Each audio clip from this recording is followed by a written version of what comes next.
Study IQ IAS, अब तैयारी हुई अफोर्डेबल। हेलो दोस्तों, मेरा नाम राघवेंद्र शर्मा है और 2021 की सिविल सर्विसेज परीक्षा में मेरी 340वीं रैंक आई है और मुझे इंडियन पुलिस सर्विस यानी कि IPS अलॉट हुआ है। मैं आज आपके बीच लेकर आया हूं एक बेहद अहम वीडियो, क्योंकि अब प्रीलिम्स 2023 में महज 7 महीने बचे हैं, यानी कि कुछ 200 दिन। तो आज हम बात करेंगे उन 200 दिनों को कैसे यूटिलाइज करें कि हम 2023 की जो परीक्षा है उसमें एक श्योर शॉट टू सक्सेस रख सकें। तो सबसे पहला जो सवाल हमारे दिमाग में इस पॉइंट ऑफ टाइम पे आता है कि क्या हम ऑलरेडी बहुत लेट हो चुके हैं? क्या हमें 2023 का सपना छोड़ करके शायद 2024 पे शिफ्ट हो जाना चाहिए? तो मैं आपको एक सिंपल आंसर देता हूं कि नहीं, अभी एटलीस्ट आपको फाइट मारनी है, और अगर आप वो कर सकते हैं तो मैं आपको ये वादा करता हूं कि ईमानदारी और मेहनत से आप 2023 की परीक्षा बिल्कुल उत्तीर्ण कर सकते हैं, बिल्कुल क्वालिफाई कर सकते हैं। तो सबसे पहली बात है कि आइडियल टाइम क्या होता है preparation required for preparation, right? तो आइडियली लोग 1 साल पहले तैयारी शुरू करते हैं, बट क्या वो पत्थर की लकीर है? ऐसा नहीं है कि आप 12 महीने ही चाहिए, नहीं। मैं बहुत सारे लोगों को जानता हूं जिन्होंने कॉलेज के साथ, काम के साथ तैयारी की और 7-8 महीने तैयारी की और फिर भी उन्होंने क्वालिफाई किया। तो मैं आज कुछ उन लाइंस पे आपसे बात करूंगा और आपके साथ शेयर करना चाहूंगा कि एक प्लान क्या हो सकता है। मैं आपकी प्लान बनाने में मदद कर रहा हूं कि आप अगले 200 दिनों में क्या करें कि आप एक अश्योर्ड सिलेक्शन की ओर जा सके।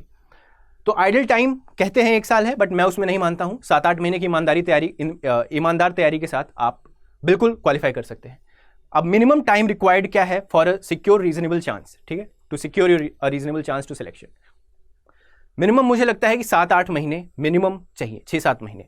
तो अब हम उस पॉइंट ऑफ टाइम पे हैं जो मिनिमम है आपकी ईमानदारी के साथ। आप 7 महीने ईमानदारी से मेहनत करेंगे तो आपका सिलेक्शन होगा। तो अब हम बात करते हैं उस प्लान की ओर। उस प्लान की ओर चलते हैं कि अगले 7 महीनों में हम क्या करें। तो सबसे पहले देखो, अपना एक लिस्ट बनाओ कि करना क्या है। तो करना क्या है, हमारे पास GS के 4 पेपर्स हैं, राइट? सबको पता है, GS 1, 2, 3 and 4, right? Just a second. तो GS 1 से 4 तक के पेपर है, हमारे पास ऐसे है, हमारे पास ऑप्शनल है, और फिर करंट अफेयर्स, जो कि मेरे कहने की जरूरत नहीं है, आप सबको मालूम है कि current affairs form the crux of your preparation. खुद को अपडेटेड रखना बहुत जरूरी है UPSC के लिए। तो ये 4 चीजें हैं जो आपको करनी है। सबसे पहले बात करते हैं ऑप्शनल की। ऑप्शनल में मैं डिटेल में नहीं जाऊंगा, क्योंकि ऑप्शनल सबका अलग होता है, सबका सिलेबस का स्ट्रेच अलग होता है, सबके कुछ सिलेबस ज़्यादा बड़े होते हैं, कुछ उतने नहीं होते हैं, सबकी डिमांड्स अलग होती हैं। तो ऑप्शनल के लिए मे भी हम कुछ और वीडियोस बनाएंगे, पर अभी के लिए ऑप्शनल के लिए आप ये जान लीजिए कि अगले 2 महीनों में,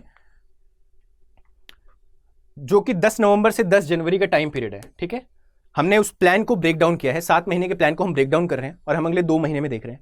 अगले 2 महीने में ऑप्शनल को आपको 50 to 60% ऑफ द टाइम जाएगा, आपको देना पड़ेगा। यहां पे एक सवाल हो सकता है कि यार थोड़ा अटपटा है कि हमारे पास 7 महीने हैं प्रीलिम्स के लिए, प्रीलिम्स ही अपने में एक पहाड़ की तरह है, उसको पार करना इतना मुश्किल है, और आप कह रहे हो कि अभी मैं ऑप्शनल जो कि मेंस के लिए है मैं उस पर फोकस करूं। तो मैं आपको ये बता दूं कि देखिए, प्रीलिम्स डेफिनेटली क्वालिफाई किए बिना आप मेंस नहीं लिख सकते, कोई मतलब नहीं है, बट सिर्फ प्रीलिम्स क्वालिफाई करने का भी कोई मतलब है नहीं, है ना? आप प्रीलिम्स क्वालिफाई कर लेंगे, आपके रेज्यूमे पे जाता है, अच्छा लगेगा क्वालिफाइड प्रीलिम्स, बट आपको कुछ हासिल नहीं होगा।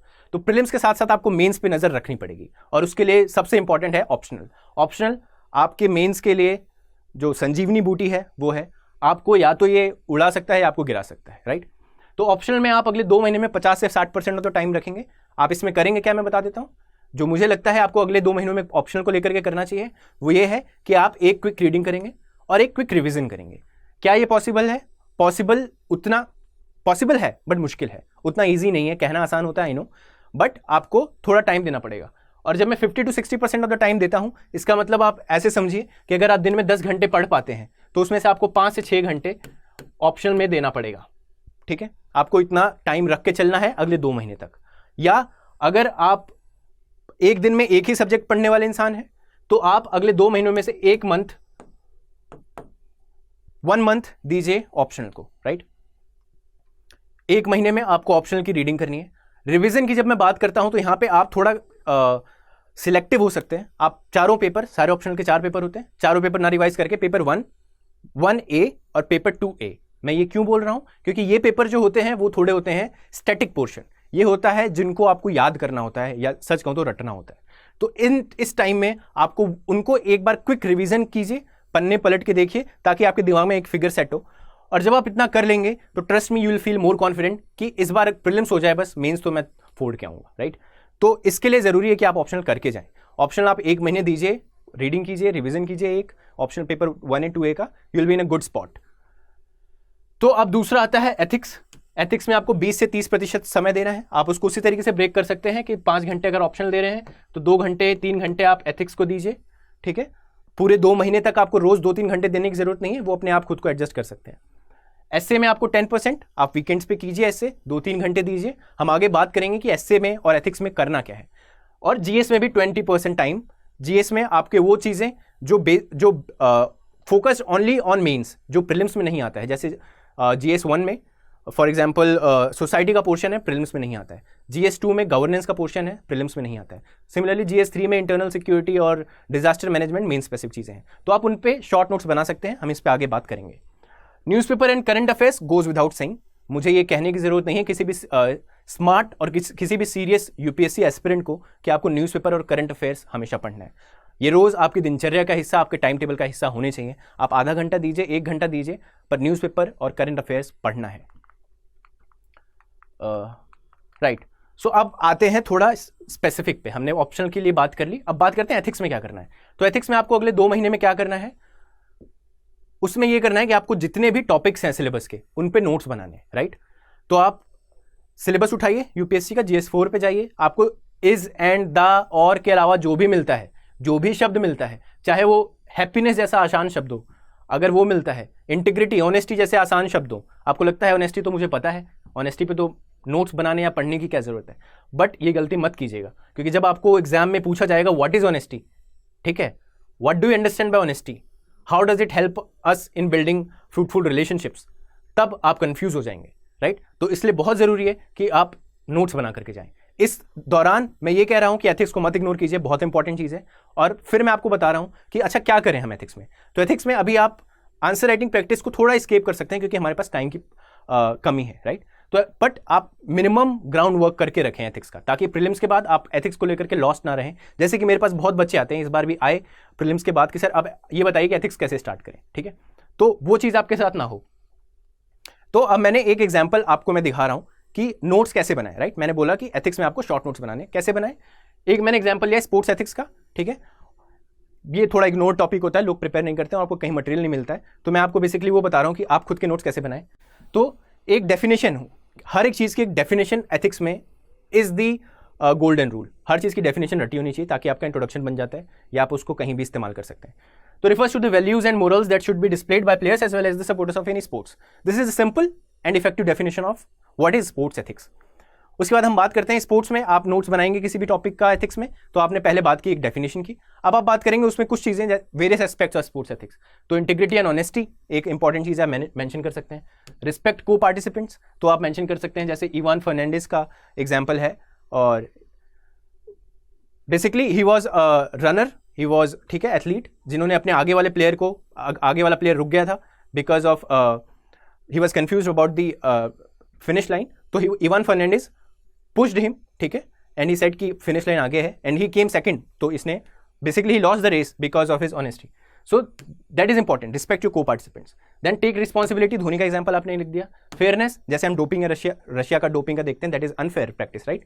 काम एंड बैलेंस, तो जेड जिडेन का एक एग्जांपल है, footballer who lost his control and he attacked an opponent, और इसकी वजह से his team lost the match. तो ये सारे एग्जाम्पल्स हैं, आप बेसिकली लिखेंगे जब आप नोट्स बनाएंगे, तो आपको एग्जाम्पल्स मेंशन करने हैं, ताकि आप हर बार रिवाइज करें तो आपके ऑप्शंस, आपके एग्जाम्पल्स रिवाइज हो रहे हैं और वो आपके आंसर शीट में उतरे एग्जाम वाले दिन। लीडरशिप एटसेट्रा एटसेट्रा, ये डिफरेंट एस्पेक्ट्स ऑफ एथिक्स है। आप अगेन आप यहाँ पे समझ रहे हैं नोट्स कैसे बनाएं। तो एक डेफिनेशन लिखी, डिफरेंट एस्पेक्ट्स लिखी, और एक कंक्लूजन तैयार करके जाइए। हर एक ऑनेस्टी पे आता है, तो ऑनेस्टी में आप क्या कंक्लूजन लिख सकते हैं, वो तैयार करके जाएं। तो conclusion, sports is a competitive arena and to ensure calm and ethical behaviour requires sportsmanship, ठीक है। This is a simple conclusion, you can just write it down अगर स्पोर्ट्स से रिलेटेड कोई भी क्वेश्चन आता है तो। अब आते हैं हम एग्जाम्पल्स।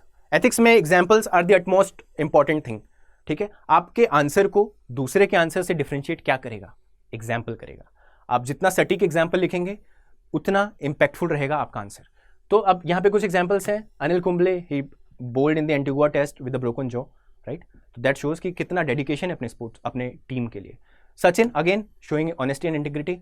कई बार आपने देखा होगा खुद ने, अगर आप क्रिकेट देखते हैं, कि has walked off the field, umpire ने इनको नॉट आउट दिया फिर भी ये चले गए बिकॉज उनको पता था मैं आउट हूँ. तो दिस इज ओके. तो आपने बेसिकली देखा कि नोट्स कैसे बनाए एथिक्स में, and this is what you have to do in the next 2 months कि एथिक्स को आपको ये प्रिपेयर करना है. हर एक टॉपिक पे, हर एक कीवर्ड पे आपको नोट्स बनाने और इन लाइन्स पे नोट्स बनाने. अब हम बात करते हैं एस्से की. ठीक है, नाउ अगेन, क्या हमें अभी एस्से देखना चाहिए? बिल्कुल देखना चाहिए. एस्से इज अगेन वन एस्पेक्ट जो बहुत इग्नोर्ड है. ठीक है, बहुत सारे लोग सोचते हैं कि एस्से तो यार लिख ही लेते हैं, है ना, लिखना ही तो है, मन की बात तो लिखनी है, सब कर लेंगे. ऐसा नहीं होता है. एस्से का स्कोर बहुत इंपॉर्टेंट होता है और उसके लिए आपको ज़रूरत है कि आप फेयरली प्रिपेयर्ड रहें. ठीक है, एस्से में you can never be completely prepared, but आप फेयरली प्रिपेयर्ड रहें एस्से में, और उसके लिए ज़रूरत होती है फॉर्डर मटेरियल की. ठीक है, क्योंकि आप प्रीलिम्स के बाद देखेंगे, आप प्रीलिम्स हो गया, चलो क्लियर हो गया, अब आपको लगता है यार 250 मार्क का पेपर है एस्से का, अब हम करें क्या इसमें? वहाँ पे काम आता है फॉर्डर मटेरियल. आप कोई भी एस्से लिखने का कॉन्फिडेंस आएगा जब आपके पास थोड़ा फॉर्डर मटेरियल है जिसको आप रिवाइज करते हैं और आपको लगता है, आपका दिमाग को लगता है कि हमने पढ़ लिया है, चलो अब लिखते हैं. सो फॉर्डर मटेरियल कैसे प्रिपेयर करें, राइट? सो अब भी हम देखते हैं. और ऐसे में बेसिकली आप ये देख लीजिए कि 1 day पर वीक आपको देना है मेरे प्लान के अकॉर्डिंग जो मैं आपको बता रहा हूँ. उसमें आप अगले 2 महीने तक 1 day पर वीक एस्से को दे सकते हैं. आप चाहें तो 5-5 घंटे 2 दिन दे सकते हैं, कंप्लीटली योर विश. ठीक है, और आइडेंटिफाई 7 to इम्पॉर्टेंट थीम्स और प्रिपेयर उन पे fodder material. 7 to important themes कैसे आइडेंटिफाई करें? यूपीएससी के प्रीवियस ईयर क्वेश्चंस के, पिछले 10 साल के पेपर उठाइए. ठीक है, और उसमें देखिए टेक्नोलॉजी हो गया, राइट, विमेन इश्यूज हो गया, एनवायरमेंट हो गया, हेल्थ हो गया, ये कुछ एक चीज़ें हैं जो यूपीएससी को बहुत पसंद है. तो आपको ऐसे 7-8-10 थीम्स आइडेंटिफाई करनी है, उन पे फॉर्डर मटेरियल बनाना है. मैं फॉर्डर मटेरियल बोल रहा हूँ, सुनने में आसान लगता है, बट आपको कन्फ्यूजन होगी कि वो फॉर्डर मटेरियल क्या है और उसको कैसे बनाएं. ठीक है, तो मैं आपको अपने ही नोट्स के एग्जाम्पल दे रहा हूँ. ये मेरे एवर नोट के नोट्स का स्क्रीनशॉट है. ठीक है, मैं यहाँ पे लेकर आया ताकि आपको अच्छे से समझा पाऊँ कि आपको फॉर्डर मटेरियल कैसे तैयार करना है. तो आप देखिए, वुमेन इश्यूज एक इंपॉर्टेंट टॉपिक है. यूपीएससी ने बहुत बार वुमेन इश्यूज पे, वुमेन एम्पावरमेंट पे क्वेश्चंस ऐसे में पूछे हैं. उसके लिए प्रिपेयर्ड रहने के लिए आपको थोड़ा फॉर्डर मटेरियल चाहिए जिनको आप अपने ऐसे में इस्तेमाल करेंगे. तो अब देखिए, वुमेन इश्यूज में मैंने देखा है एक इंट्रोडक्शन, एक कैची इंट्रोडक्शन मैंने अपने लिए तैयार किया था कि अगर विमेन इश्यूज पे कोई क्वेश्चन आता है तो मैं ऐसे इंट्रोड्यूस करूंगा. तो this is the introduction. Introduction क्या है? India the most dangerous country for women. Women labour force participation rate in India at historic low in 2 decades. Read 2 newspaper headings back to back, both covering the Thomson Reuters report. तो मैंने एक introduction दिया, एक incident, एक newspaper report को लेकर के कि रिपोर्ट में 2 ऐसी चीज़ें आई हैं और इससे क्या पता चल रहा है कि विमेन की जो कंडीशन है वो काफ़ी ख़राब है हमारे देश में. तो ये एक इंपैक्टफुल इंट्रोडक्शन हुआ. आप हर एक टॉपिक के लिए, आप हेल्थ के लिए ऐसा कोई एग्जाम्पल उठा सकते हैं, है ना, कोई इंसिडेंट आपने कहीं पे पढ़ा हो, वहाँ से आप उसको लेकर के अपने नोट्स में डालिए. एक फॉर्डर मटेरियल तैयार कीजिए कि इंट्रोडक्शन आया तो हेल्थ में मैं ये इंट्रोडक्शन स्टार्ट करूँगा, जिससे मैं जो रीडर है उसका जो अटेंशन है वो कैच कर सकता हूँ. ठीक है, quotes always come in handy. कई बार हम कंफ्यूज होते हैं, best of us are confuse कि हम इसको स्टार्ट कैसे करें. ऐसे में आप किसी कोट से भी स्टार्ट कर सकते हैं, बहुत सारे लोग ऐसे करते हैं, दे स्कोर गुड मार्क्स. तो यहाँ पे बी आर अम्बेडकर का कोट है, the progress of a community has achieved, the progress a community has achieved can be measured by the progress it's women have achieved. बहुत फेमस कोट है, आपने भी सुना ही होगा. उसी तरीके से स्वामी विवेकानंद का भी कोट है जो कि आप अपने नोट्स में डाल सकते हैं. आप इनको कॉपी मत कीजिए, I am just giving an example कि आपको क्या करना है. ठीक है, तो आपको इन्हीं लाइन्स पे वो जो 8-10 थीम्स आपने आइडेंटिफाई की उन पे नोट्स बनाने हैं. फिर आप नोट्स में आप क्या कर सकते हैं, एक तो इंट्रोडक्शन की पार्ट हो गई. अब पैट्रियार्की क्या है? पैट्रियार्की पे आता है, सब लिख लेंगे पैट्रियार्की क्या है, वुमेन आर सप्रेस्ड वगैरह वगैरह. But the thing is, how do you right more academic ऐसे. ठीक है, आप उसको थोड़ा सा दूसरों से वजनदार कैसे बनाते हैं? वजनदार आप बनाएंगे जब आप थोड़ा सा एकेडमिक टर्म्स, थोड़ा सा एकेडमिक डेफिनेशंस यूज करेंगे. तो मैंने एक पैट्रियार्की में यहाँ पे एक आइडिया डाला है कि it is sustained by various myths. For example, women should get married at young age, women enjoy motherhood. तो patriarchy is sustained by these things. तो वुमेन एम्पावरमेंट में कहीं ना कहीं आप इसको फिट कर सकते हैं. एक पैराग्राफ आप ऐसा डाल सकते हैं कि आप क्वेश्चन पूछ सकते हैं, okay, why is the condition of women so poor? So you say patriarchy is the answer, and patriarchy it basically create certain myths कि ये चीज़ें हैं and that's why women still remain backward. अब women empowerment again, what is the academic way of explaining what is women empowerment? So the academic way of explaining women empowerment is this: sense of self-worth, access to resources, okay, control over the reproductive rights and right to decision making. So in 4 verticals में मैंने आपको women empowerment explain किया। अगर आप ये words लिख कर आएंगे तो ये इम्पैक्टफुल रहेगा उस एग्जामिनर के लिए। इसी तरीके से आपको हर चीज़ों में देखना है, हर एक हेल्थ में आप कुछ एक ऐसी चीज़ें लाएं जो आपके ऐसे को दूसरों के ऐसे से थोड़ा बेटर, थोड़ा अलग बनाएगा, राइट। तो this is what fodder material is about. मैंने यहाँ पे फिर से कुछ कोट्स लिख दिए हैं, यू कैन रीड इट और you can ignore it. This is just to give you an idea कि प्रिपरेशन या फॉर्डर मटेरियल क्या होता है, उसको प्रिपेयर कैसे करते हैं। फिर किसी भी ऐसे में अपने टॉपिक को आर्ग्यू करने के लिए बहुत ज़रूरी होता है कि आप फैक्ट्स पे जाएं, ठीक है। आप कुछ बोलते हैं कि विमेन पॉलिटिकल एम्पावरमेंट नहीं हुआ है, आप उसको कैसे सब्सटेंशिएट करेंगे कि 40% MPs and 9% MLAs are only are women. तो हमारे देश में आज भी बस 9% of the MPs are women, 9% of the MLAs, pardon. So इसी तरीके से आप ये सारे एग्जांपल्स देख सकते हैं। You don't have to copy this is just to give you an example कि फॉर्डर मटेरियल कैसे बनाते हैं। फिर उसके बाद हर ऐसे में आपको सोल्यूशंस की बात करनी होती है, राइट। आपने ऐसे का प्रॉब्लम बता दिया, टॉपिक क्या है, इशू क्या है, बट आपको अब बताना है कि अच्छा सोल्यूशन क्या है। उसके बिना आपका ऐसे अधूरा होता है, वन साइडेड होता है, नेगेटिव होता है। तो अब सोल्यूशंस देखा तो आप कहीं ना कहीं आपको हर एक टॉपिक में आपको सोल्यूशंस बताने हैं। आप हेल्थ पे अगर नोट्स बना रहे हैं, अपना फॉर्डर मटेरियल बना रहे हैं, तो उसमें आप बात करेंगे कि क्या क्या सोल्यूशंस है, क्या क्या देखा जा रहा है। ये सारे एग्जाम्पल्स हैं सोल्यूशंस के। तो दिस इज हाउ आप हर एक ऐसे के जो 8-10 टॉपिक आप आइडेंटिफाई करेंगे उन पे नोट्स बना सकते हैं। तो ये हुई हमारे 2 महीनों की बात, ठीक है। अब बात करते हैं बाकी जनवरी में जो 20 दिन बचते हैं, 10th जनवरी टू 30th जनवरी, उसमें क्या करें, ठीक है। अब यहाँ पे हम वो टॉपिक्स लेंगे which are more specific to mains and less specific to prelims, क्योंकि हम मेंस को साथ लेकर चल रहे हैं, ठीक है। हम मेंस को नहीं छोड़ रहे हैं और इसलिए हम उन टॉपिक्स की भी बात कर रहे हैं जो सिर्फ मेंस में आते हैं, प्रीलिम्स में नहीं आते हैं।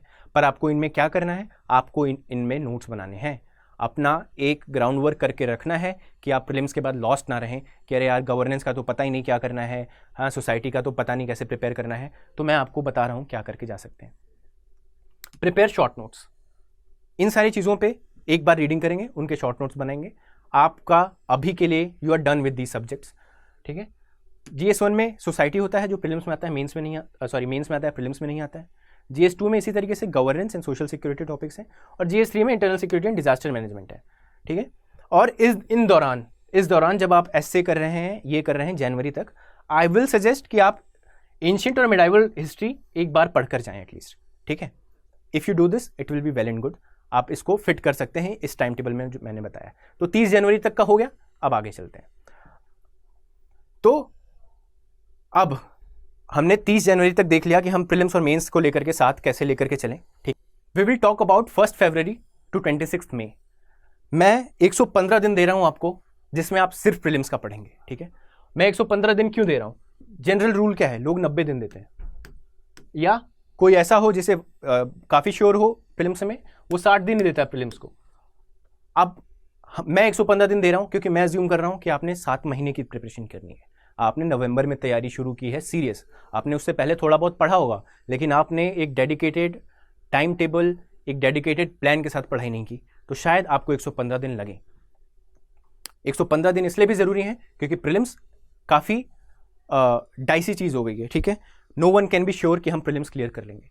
तो हम आपको 115 दिन का प्लान अब बताते हैं।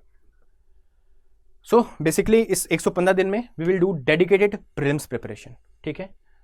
और अब हम ये देखते हैं कि हमें करना क्या है। 7 सब्जेक्ट होते हैं बेसिकली प्रीलिम्स में जो आपको कवर करने हैं।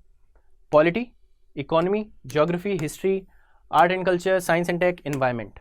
ये 7 सब्जेक्ट मेजर मोटे मोटे। करंट अफेयर्स तो है ही, अगेन बताने की जरूरत नहीं है, करंट अफेयर्स तो है ही। इसके साथ ये 7 सब्जेक्ट आपको प्रिपेयर करने होते हैं। और सीसेट अब बहुत इंपॉर्टेंट हो गया है। मैंने कई इंजीनियर्स देख लिए जो सीसेट फेल कर जाते हैं। तो सीसेट इज़ नॉट समथिंग जिसको आप इग्नोर कर सकें। हाँ, आप कंफर्टेबल हो सीसेट में तो आपको ज़्यादा समय देने की जरूरत नहीं है, बट हम यहाँ पे देखेंगे कि इस 115 दिन में सीसेट को कैसे फिट करना है। ओके, सो स्टार्टिंग फरवरी what we have to do is full fledged mode में, प्रीलिम्स मोड में आ जाना है, ठीक है। पॉलिटी के लिए हम 10 दिन दे रहे हैं। 10 दिन आपके लिए इनफ है क्योंकि आपके पास टाइम नहीं है, आपको एफिशिएंट होना है और आपको 8 से 10 घंटे पढ़ना है, उसके बिना काम नहीं चलेगा, ठीक है। तो 10 दिनों में आप पॉलिटी में क्या करेंगे, बेसिकली 1 रीडिंग और revision plus 2 sectional and 1 full length test plus previous year questions, उस पर हम आते हैं। तो इन 10 दिनों में आप स्टार्टिंग के 6-7 दिन में लक्ष्मीकांत को रिवाइज करेंगे। मैं एज्यूम कर रहा हूँ कि आपने अभी तक लक्ष्मीकांत एक बार पढ़ी है, आपको बहुत अच्छा नहीं आता है बट आपने पढ़ा है, ठीक है। और अगर नहीं भी पढ़ा है तो you can start reading be economical. Economical कैसे हो? PYQs। लक्ष्मीकांत इतनी मोटी किताब है, ठीक है, आप उसको एंड टू एंड पढ़ने लगेंगे तो आपका जीवन चला जाएगा। वो आपको नहीं करना है। आपको क्या पढ़ना है, इंपॉर्टेंट क्या है, वो समझना है। वो कैसे समझेंगे? PYQ से समझेंगे। यूपीएससी प्रीलिम्स का कोई डिटेल सिलेबस नहीं देता है, वो बोलता है पॉलिटी, ठीक है। अब उसके आगे आपको समझना है, तो आप कैसे समझेंगे? PYQs की मदद से। प्रीवियस ईयर क्वेश्चंस देखिए पिछले 12, 15, 20 सालों का। Nothing is stopping you from doing that. आप PYQs देखेंगे और आप देखेंगे कि क्या टॉपिक्स हैं जो बहुत इंपॉर्टेंट है, ठीक है। इंपॉर्टेंट तो वैसे सब कुछ होता है but still you have to prioritize कि किन चैप्टर्स में ज़्यादा समय देना है, किसको थोड़ा ऊपर ऊपर से कर सकते हैं। मैं एग्जांपल दूं तो प्रेसिडेंट, पार्लियामेंट, इमरजेंसी, ठीक है, और सिमिलरली स्टेट गवर्नमेंट, जुडिशरी, ये सारी चीज़ें बहुत इंपॉर्टेंट होती हैं, right, from prelims perspective Laxmikanth से। तो आपको ये चीज़ें करनी है। बहुत अच्छी सोर्स लक्ष्मीकांत है। इसी तरीके से 10 दिन में आपको एक बार क्विक रिवीजन या क्विक रीडिंग करनी है। और हर जो भी आप टेस्ट सीरीज ज्वाइन करेंगे, मार्केट से लाएंगे, कहीं से भी लाएंगे, उसमें उनका पैटर्न क्या होता है? हर एक सिलेबस को पहले 2 सेक्शनल टेस्ट में तोड़ते हैं। पहले के इंपॉर्टेंट स्टार्टिंग के कुछ चैप्टर्स आ जाते हैं टेस्ट 1 में, जो कि सेक्शनल टेस्ट है। फिर टेस्ट 2 जो कि सेक्शनल टेस्ट है, उसमें बाकी का आ जाता है। और फिर एक फुल लेंथ टेस्ट जो जिसमें पूरा कवर होता है। तो आपको इन 10 दिनों में ना सिर्फ लक्ष्मीकांत पढ़नी है, रिवाइज करनी है, आपको ये टेस्ट भी देने हैं। नाउ अगेन थोड़ा फार फेच्ड लगता होगा बट द थिंग इज कि हम अगर 7 महीने में तैयारी कर रहे हैं और हमें IAS बनना है तो फार फेच्ड चीज़ें तो करनी पड़ेंगी, ठीक है। आपको 10 घंटे देना पड़ेगा, वरना आपकी कोई मदद नहीं कर सकता है। और 10 घंटे कोई बड़ी चीज़ नहीं होती यार, ट्रस्ट में। जब आपके अंदर वो आग होती है ना, तो आप दे देते हो 10 घंटे। हम सब ने पढ़े हैं, मेंस के दौरान हम सब 10-10, 12-12 घंटे पढ़ते हैं। जो टॉपर्स बोलते हैं नहीं पढ़ते हैं, झूठ बोलते हैं। उसके बिना काम नहीं चलता है। मॉडर्न हिस्ट्री 10 डेज, ठीक है। सेम वही पैटर्न आपको फॉलो करना है मॉडर्न हिस्ट्री में। 1 रीडिंग, आप जो भी किताब पढ़ते हैं, आप स्पेक्ट्रम पढ़ते हैं या बिपिन चंद्रा पढ़ते हैं या खुद के नोट्स पढ़ते हैं, आपने खुद के नोट्स बनाए हैं जो आपको लगता है अच्छे हैं, no problem with that, just go for it, but it should have covered everything. अगर सिलेबस का सब कुछ आपके नोट्स में कवर्ड है तो कोई दिक्कत नहीं है, आप अपने नोट्स पढ़िए, मत रेफर कीजिए स्पेक्ट्रम में बिपिन चंद्रा को। बट सेफ साइड में सब लोग स्पेक्ट्रम पढ़ते हैं क्योंकि स्पेक्ट्रम के नोट्स बनाने की जरूरत नहीं पड़ती। तो ओके, सो आप ये पढ़ेंगे स्पेक्ट्रम या बिपिन चंद्रा या अपने नोट्स, वो पढ़ेंगे 10 दिनों में। उसमें आप 5-6 दिन पढ़ाई के रखिए, बाकी के टेस्ट के रखिए, या आप सेक्शनल टेस्ट देना चाहें तो एक सेक्शन पढ़ के उसका सेक्शनल टेस्ट दे दीजिए, दूसरा सेक्शन पढ़ के उसका सेक्शनल टेस्ट दे दीजिए। पूरा खत्म हो गया, अब आप एक फुल लेंथ टेस्ट दे दीजिए। तो 10 दिनों में हमने पॉलिटी किया, 10 दिनों में हमने मॉडर्न हिस्ट्री किया। अब हम 10 दिन इकोनॉमी करेंगे। इकोनॉमी आप कहाँ से पढ़ते हैं? Completely your choice. आपके कोचिंग के नोट्स हैं, योर विश। आप किसी कोचिंग के जो उनके मटेरियल नोट्स होते हैं आप वो पढ़ना चाहें, योर विश। रमेश सिंह किताब होती है, मैंने तो नहीं पढ़ी लेकिन लोग पढ़ते हैं और आप पढ़ सकते हैं 10 दिनों में। और again you have to be selective, आपको समझना है। और वो PYQs यहाँ भी देखने हैं आपको, ठीक है। हर जगह मैंने PYQs लिखा है, उसका एक पर्टिकुलर महत्व है और वो ये है कि प्रीलिम्स क्लियर करना है तो PYQs की अच्छी नॉलेज होनी चाहिए। तभी आप एक फोकस स्टडी कर सकते हैं और कम से कम टाइम में मैक्सिमम आउटपुट ला सकते हैं। तो PYQs आर नॉन नेगोशिएबल। अब आता है CSET, ठीक है, कि हम फरवरी में CSET के लिए क्या कर रहे हैं। वीकेंड्स पे आप सब पॉलिटी, मॉडर्न हिस्ट्री हफ्ते भर पढ़ के बोर हो जाएंगे, तो CSET थोड़ा इंटरेस्टिंग हो जाता है। कॉम्प्रिहेंशन है, लॉजिकल रीजनिंग है, तो 3 घंटे CSET को दीजिए। अब अगर आप फेयरली कॉन्फिडेंट हैं CSET करने के लिए कि मैं CSET तो क्लियर कर लूँगा, तो भी आप इग्नोर नहीं करेंगे। आप CSET के लिए 3 घंटे देंगे, उसमें आप क्या करेंगे? एक पेपर सॉल्व करेंगे, ठीक है। पेपर सॉल्व करेंगे, उसका एनालिसिस करेंगे, दैट्स इट। आप हर वीकेंड पे ये करिए। और अगर आपको कुछ टॉपिक्स हैं, आप टॉपिक्स आइडेंटिफाई करिए कि ये पूछा जाता है, मुझे इसमें दिक्कत है, तो आप उसके यूट्यूब पे जाके वीडियोस देखिए, या जहाँ से भी आपको प्रिपेयर करना है। आपको बेसिकली 3 घंटे CSET को देने हैं। अब हम मार्च में आते हैं। तो मार्च अहम समय होता है हमारे प्रीलिम्स प्रिपरेशन में, क्योंकि इस दौरान आती है ईयरली कॉम्पाइलेशंस और वो होती है हमारी बाइबल, ठीक है। हर कोई पढ़ता है क्योंकि करंट अफेयर्स से अपडेटेड रहना बहुत ज़रूरी है, लेकिन हम लोग रह नहीं पाते हैं। तो उसमें हमारी सेवियर बनती है मंथली मैगजीन्स की कॉम्पाइलेशन, ईयरली कॉम्पाइलेशंस। तो आपको वो करनी है। तो वो आती है अराउंड मिड मार्च। तो स्टार्टिंग में मैंने आपको कुछ चीज़ें बताई कि आप ज्योग्राफी 7 दिन में कर सकते हैं, ठीक है। आप ज्योग्राफी 7 दिन में पढ़ेंगे, एक रीडिंग करेंगे या रिविजन करेंगे और वही पैटर्न फॉलो करेंगे, PYQ, सेक्शनल टेस्ट और सोर्स मैं आपको बता रहा हूँ कि ये चीज़ें हैं। बाकी आपका कुछ और सोर्स है, completely your wish to decide. Environment again 10 days, reading, revision, ये सोर्सेज हैं। इनमें से आपको क्या कंफर्टेबल है आप चूज़ कीजिए, बट इन 10 दिनों में आपको इन्वायरमेंट करना है। और हम आ जाते हैं करीब 17 मार्च तक, ठीक है। अब 17 मार्च के दौरान आपकी ईयरली कॉम्पाइलेशंस आने लगेंगी। आप कोई भी चूज़ कर सकते हैं, I will not suggest any particular, कोई भी चूज़ कीजिए, उसको पढ़ना स्टार्ट कीजिए और आपको उसको जी जान से पढ़ना है, क्योंकि आपके पास टाइम की कमी है, ये मैं आपको हर बार रिमाइंड कर रहा हूँ। तो करंट अफेयर्स बुकलेट्स आप पढ़ेंगे, हाईलाइट करेंगे इंपॉर्टेंट टॉपिक्स। हाईलाइट करना ज़रूरी है, क्योंकि जब आप दोबारा रीडिंग कर रहे हैं तो आप एंड टू एंड नहीं पढ़ सकते और ना ही ज़रूरत होती है। ईयरली कॉम्पाइलेशंस में भी बहुत अननेसेसरी चीज़ें होती हैं कई जगहों पर। अब जबकि आपने सिलेबस पढ़ लिया है, आपने अपना सिलेबस ऑलमोस्ट कंप्लीट कर लिया है, आपने प्रीवियस ईयर भी, अगर आप मेरा प्लान फॉलो कर रहे हैं तो आपने प्रीवियस ईयर भी देख लिया है, राइट। तो अब आपको पता चल जाएगा कि यूपीएससी इसमें से ये पूछेगा, ये नहीं पूछेगा। तो फिर आप अगर 100 पन्ने का एक ईयरली कॉम्पाइलेशन आ रहा है तो ज़रूरी नहीं है कि आप वो 100 पन्ने पढ़ें, आप उसमें से सिलेक्टिव हो सकते हैं। आप हाईलाइट करके रखिए सबसे ज़रूरी चीज़ें, ताकि अब दोबारा जब आप उस बुकलेट को उठाएं, रिवीजन ज़रूरी है, रिवीजन के बिना काम नहीं चलेगा। जब आप रिवीजन करने के लिए वो बुकलेट उठाएं तो आप स्किप थ्रू कर सकें और 1/4 ऑफ द टाइम में आप उसको रिवाइज कर लें, ठीक है। अगेन हम मार्च में CSET चला रहे हैं, ठीक है। हम CSET को नहीं छोड़ रहे हैं, क्योंकि CSET आजकल बहुत इंपॉर्टेंट हो गया है। और मैंने आपको बताया या नहीं बताया, बहुत से इंजीनियर्स हैं जो CSET फेल कर जाते हैं। तो आप समझ लीजिए कि आपको एक प्रॉपर आइडिया होना चाहिए कि आप क्लियर कर रहे हैं नहीं।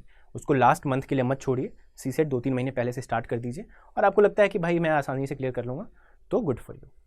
अब आते हैं हम अप्रैल में, ठीक है। आई एम अज्यूमिंग कि 15 दिनों में मंथली कंपाइलेशन सारी की सारी नहीं हो पाई, ठीक है।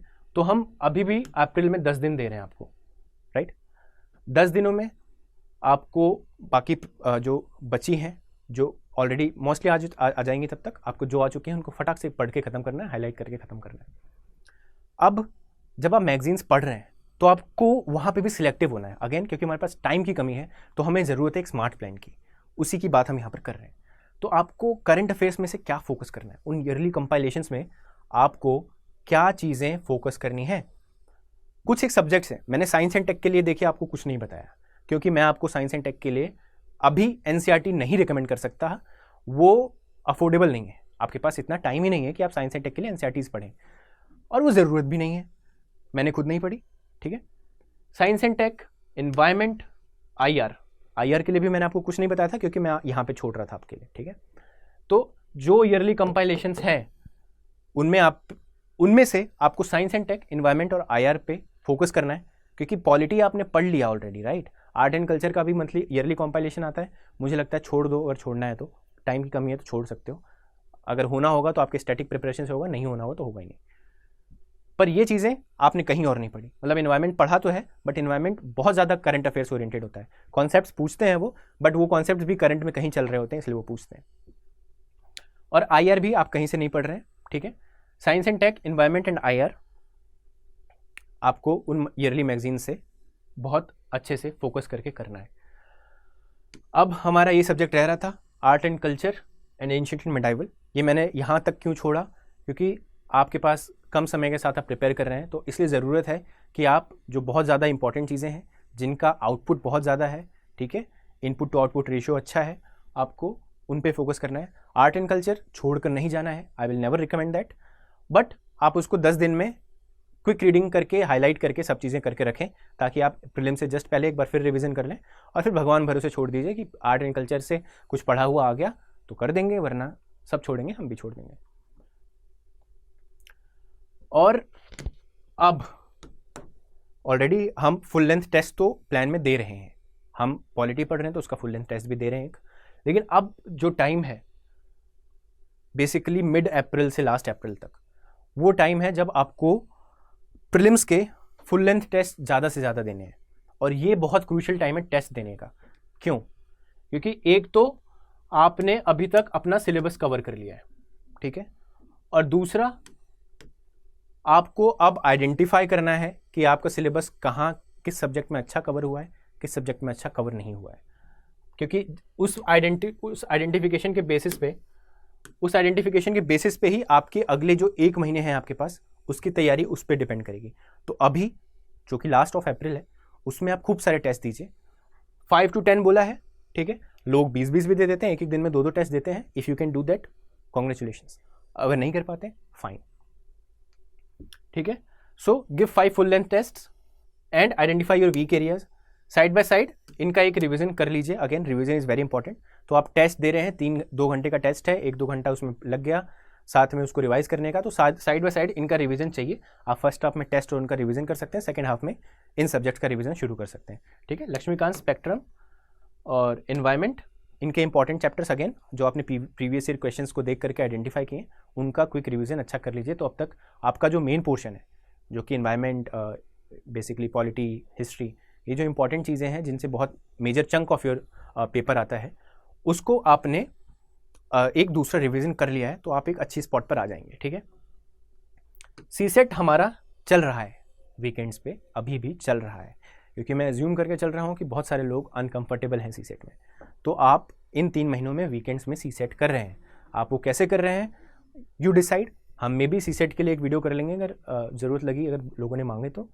अदरवाइज सीसेट आपके पास बहुत सारी वीडियोस गाइडेंस ऑलरेडी है कि सीसेट को करें कैसे, बट कब करना है वो मैंने आपको इस प्लान में फिट कर दिया है। तो अब आया मई, राइट।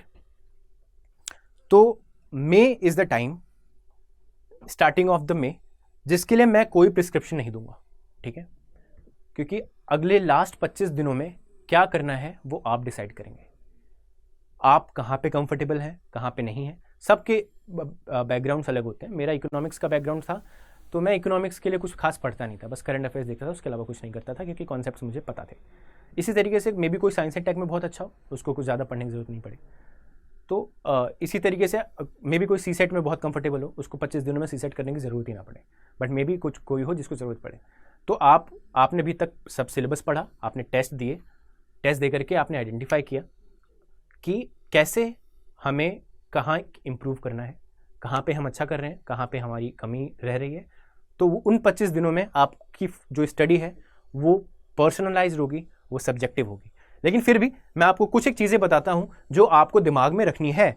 आप जब प्लान कर रहे हैं तो आपको ये चीज़ें दिमाग में रख के प्लान करना है। प्लान आप खुद बनाएंगे। Your plan should be based on the identification of your weak areas, ठीक है। तो सबसे ज़रूरी चीज़ ये है, पहली ज़रूरी चीज़ ये है कि आप अपना वीक एरियाज आइडेंटिफाई करें। आपने कर लिया, अब आप उसको लास्ट के टाइम पे उसके 2-3 रिविजन्स करें। और मैं 2-3 कहता हूँ, सुनने में मुश्किल लगता है, लेकिन ट्रस्ट में ऐसा नहीं होता है। लक्ष्मीकांत, जिन लोगों ने भी 2-3 रिवीजन, मतलब 2 बार 3 बार ऑलरेडी पढ़ लिया है, अब आप जब उसको दोबारा पढ़ेंगे तो बहुत कम समय में हो जाएगी। तो 2-3 रिवीजन इज डूएबल। फिर पहली चीज़ इंपॉर्टेंट थी, आपने अपना वीक एरिया आइडेंटिफाई किया है और उसको किया है। बट वीक एरियाज के साथ साथ कुछ चीज़ें हैं जिसको आप इग्नोर नहीं कर सकते। नो मैटर आप कितना सोचते हैं कि मैं पॉलिटी में मास्टर हूँ, फिर भी आपको रिवीजन पॉलिटी की करनी है, क्योंकि आई एम प्रिटी श्योर कि कोई भी नुएंसेज हर समय याद नहीं रख सकता है। उसी तरीके से इकोनॉमी, एनवायरनमेंट, मॉडर्न हिस्ट्री, ये 4 सब्जेक्ट मैं बार बार एम्फेसाइज कर रहा हूँ, बिकॉज दीज आर मेक और ब्रेक सब्जेक्ट्स फॉर प्रीलिम्स। इन्हीं से आपका 50-60% ऑफ द पेपर बनता है, और उतना ही चाहिए होता है क्वालिफाई करने के लिए। तो polity, economy, environment and modern history, इन चीज़ों को आपको फोकस करके रखना है along with your weak areas, ठीक है। अब लास्ट के 25 दिनों में आपको अपना जो करंट अफेयर्स की बुकलेट्स हैं जो आपने पढ़ ली थी अप्रैल तक, उनको एक क्विक रिवीजन करना है। और अगर आप अपनी पहले की पढ़ाई के साथ साथ, मतलब अप्रैल में ही कर सकते थे उनको रिवीजन थोड़ा बहुत, तो आप वो भी कर सकते हैं। बट अभी तो एक रिवीजन तो डेफिनेटली ज़रूरी है। अगर आप मैगजीन्स का एक रिवीजन नहीं करते हैं तो आपका पढ़ा हुआ बेकार है, क्योंकि आपको कुछ रिटेन नहीं रहेगा। Again this is also the time to give more tests. Weak areas identify करने वाले टेस्ट तो हमने दे दिए। अब ये टेस्ट हैं कि आपने उन वीक एरियाज को आइडेंटिफाई किया था, उनको इम्प्रूव किया था, और अब आप प्रीलिम्स को एकदम मद्देनज़र रखते हुए अब आप टेस्ट दे रहे हैं ये जानने के लिए कि आप प्रीलिम्स में कितना अच्छा चांस स्टैंड करते हैं। मैं यहाँ पे एक टाइमलाइन बोल रहा हूँ बिफोर 20th में। ये मैं क्यों बोल रहा हूँ, क्योंकि देखिए आप 20 मई के बाद टेस्ट दे देंगे, अगर आपका स्कोर आ जाता है 70, आपका कॉन्फिडेंस डिप करेगा फटाक से, ठीक है। और और आपको एक रियलाइजेशन हिट करेगी कि मैं 6 दिनों में कर क्या लूँगा कि मैं अपनी तैयारी को, इस स्कोर को इंप्रूव करने लायक बना दूँ. Not doable, right. मैं आपको अपना पर्सनल एक्सपीरियंस बताता हूँ. मैंने जब पहला अटेम्प्ट दिया था 2020 में, तो मैंने प्रीलिम्स से 4-5 दिन पहले एक टेस्ट दे दिया था और मेरे उसमें मार्क्स आए थे 70. ठीक है, 70 या शायद उससे भी कम आए थे, 60s में आए थे. So that was the time कि जब मुझे बहुत दिक्कत हुई. मैंने लोगों से बात किया और दे वर लाइक यार टेस्ट टू टेस्ट डिपेंड करता है. फिर मैंने एक और टेस्ट दिया और मेरे अराउंड 102 आ गए, तो I was comfortable. But that's the reason why I am telling you that you should not be giving a test 1 month before the prelims, sorry 1 week before the prelims. Last days of the May is also time जब आप YouTube की मदद ले सकते हैं. ये मैं अपने पर्सनल एक्सपीरियंस से बताता हूँ. लास्ट मंथ में बहुत सारी वीडियोज़ आने लगती हैं, special places in news, 500 important topics. अब ये वीडियोज़ आपको इनके लिए अलग से टाइम नहीं निकालना है. आप खाना खा रहे हैं, साथ में वीडियो चला के रखिए. मैं ऐसे ही करता था, राइट. साथ में वीडियो चला के रखिए. बहुत सारे करंट अफेयर्स, बहुत सारी चीज़ें जा रही हैं. एक तो एक्टिव फॉर्म ऑफ लर्निंग है, यहाँ पे आपको एफर्ट्स नहीं डालने हैं. आप सामने वीडियो चला रहे हैं, वो चीज़ें बोले जा रहा है, कुछ आपके दिमाग में जा रही हैं, कुछ स्टिक कर जाएंगी, कुछ नहीं करेंगी, but it's worth it.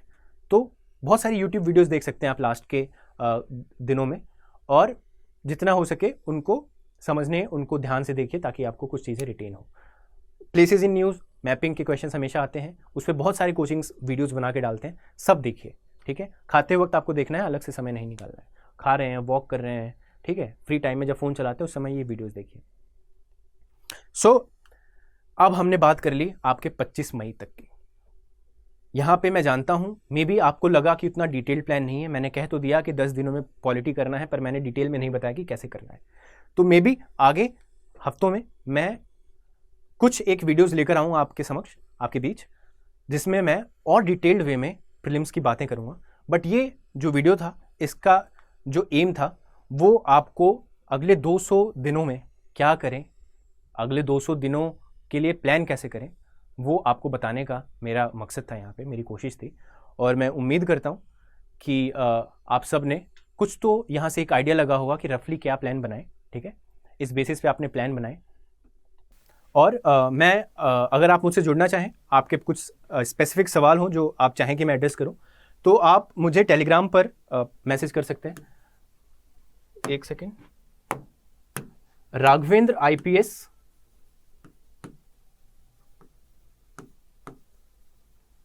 This is Raghavendra IPS. Okay, आप मुझे जा करके राघवेंद्र शर्मा IPS के नाम से आईडी है, आप टेलीग्राम पे वो चैनल है, आप उसको ज्वाइन करें. आप मुझे कमेंट्स में आपको इस वीडियो से रिलेटेड या आगे की जो भी वीडियोस आएंगी उनसे रिलेटेड कोई भी डाउट हो तो आप मुझे वहाँ पर देख सकते हैं. So that's it from my side, and I hope कि आपको ये वीडियो पसंद आया हो, आपके कुछ डाउट्स क्लियर हुए हों, और अगले 7 महीने के लिए आपकी जो जर्नी है उसके लिए आपको थोड़ी सी हेल्प मिली हो. I will come with more such videos. मैं मेरी कोशिश रहेगी कि आपकी थोड़ी और मदद कर सकूँ. That's it from my side. जय हिंद. स्टडी IQ IAS, अब तैयारी हुई अफोर्डेबल.